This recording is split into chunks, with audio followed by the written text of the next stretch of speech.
Hello friends, welcome to defence matrix. जैसा कि हम जानते हैं 114 रफाल को लेकर डील जो है वो साइन होने वाली है। डीएससी अप्रूवल पहले ही दिया जा चुका है।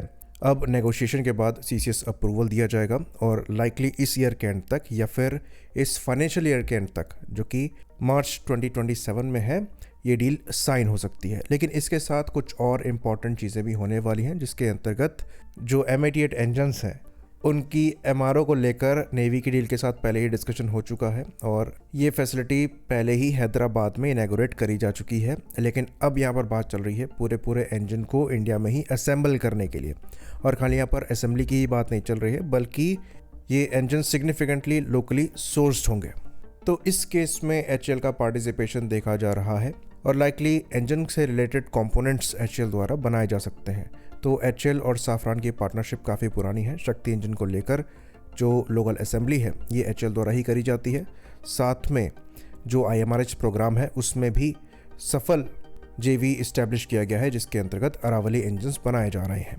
तो इंजन्स को लेकर HAL और साफरान दशकों से साथ में काम कर रहे हैं और सक्सेसफुल यहाँ पर मैन्युफैक्चरिंग करी जा रही है। तो लाइकली अगर M88 इंजन्स इंडिया में बनते हैं तो HAL का यहाँ पर अच्छा खासा इन्वॉल्वमेंट हो सकता है। इवन अभी भी कहा जाता है कि कई कॉम्प्लेक्स रोटेटिंग पार्ट जो हैं, फोर्स्ड कंपोनेंट्स जो हैं और हाई प्रेशर टरबाइन ब्लेड्स जो हैं, ये M88 के बनाए जा सकते हैं। HAL के पास ये कैपेबिलिटी एग्जिस्ट करती है। तो यहाँ पर एक्सपेंशन तक की बात चल रही है, जिसके अंतर्गत जो हॉट सेक्शन कंपोनेंट्स हैं ये भी इंडिया में बन सकते हैं। तो M88 इंजन्स जो हैं ये एक तरीके से काफ़ी एडवांस इंजन माने जाते हैं और one of the best 4th generation engines की कैटेगरी में आते हैं। 900 किलोग्राम से कम वजन इनका है और 75 किलो न्यूटन के अप्रॉक्स का थ्रस्ट ये प्रोड्यूस करते हैं। तो काफ़ी significant thrust to weight ratio यहाँ पर मिलता है और इस इंजन में पोटेंशियल एग्जिस्ट करता है बेटर परफॉर्मेंस का भी, जिसके लिए प्रपोजल्स एग्जिस्ट करते हैं। तो ये F404 के कंपैरिजन में तो यूज़ किया ही जा सकता है, साथ ही साथ ये F414 को भी चैलेंज कर सकता है। इवन फ्यूचर में T-Rex जैसे वेरिएंट्स भी यहाँ पर बनाए जाने हैं, जो कि सिमिलर वेट क्लास में अप्रॉक्सीमेटली 90 किलो न्यूटन का थ्रस्ट प्रोड्यूस करने में सक्षम होंगे। तो थ्रस्ट टू वेट रेशियो वहाँ पर ईजिली 10 को क्रॉस करेगा। तो इतने मॉडर्न इंजन्स को इंडिया में बनाने के कई बेनिफिट आपको मिलेंगे। साथ ही साथ जो दूसरी पार्टनरशिप हम साफरान के साथ कर रहे हैं आमका के इंजन को बनाने के लिए, वहाँ भी मैन्युफैक्चरिंग को लेकर ये जो फैसिलिटी इंडिया में आएगी वो सपोर्ट का काम करेगी। तो एक तरीके से साफरान का पूरा इकोसिस्टम यहाँ पर रफाल के साथ इंडिया में शिफ्ट होगा, जो कि इन इंजन्स के अराउंड तो रहेगा ही, साथ ही साथ जो हम फ्यूचरिस्टिक इंजन बना रहे हैं उसमें भी एक सपोर्ट का काम करेगा।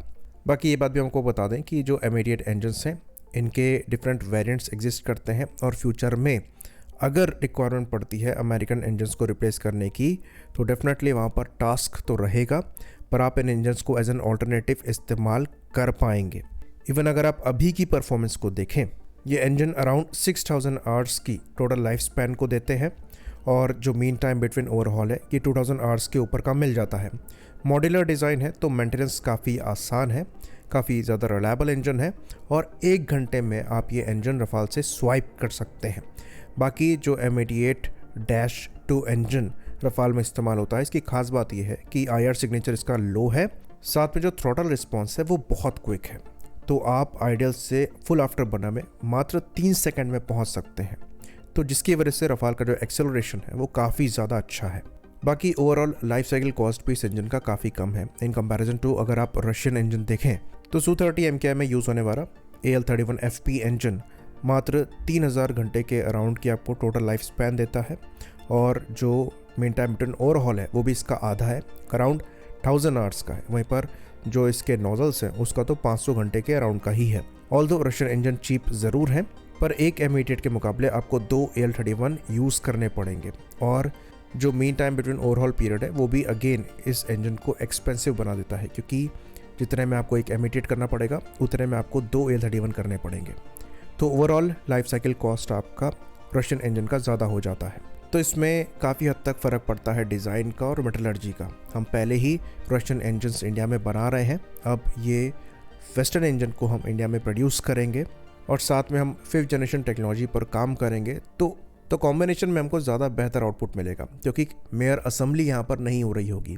मेजॉरिटी के जो कंपोनेंट्स हैं वो लोकली सोर्स्ड होंगे। तो रफ़ाल डील के साथ हमें ये भी देखना चाहिए और ये एक सिग्निफिकेंट कैपेबिलिटी हमें मिलेगी। साथ ही साथ ये फ्रांस के लिए भी बेनिफिशियल है, क्योंकि अभी सप्लाई चेन इशू हुए थे तो इंजन मैन्युफैक्चरिंग में भी प्रॉब्लम आ रही थी। क्योंकि अब इंडिया में भी आपके सप्लायर्स बढ़ जाएंगे तो फ्यूचर में ऐसी प्रॉब्लम्स को कैटर किया जा सकता है। आई होप इन्फॉर्मेशन यहाँ पर क्लियर रही हो। इसी बात पर इस वीडियो को हम ख़त्म करेंगे। लाइक करिए, सब्सक्राइब करिए। जय हिंद।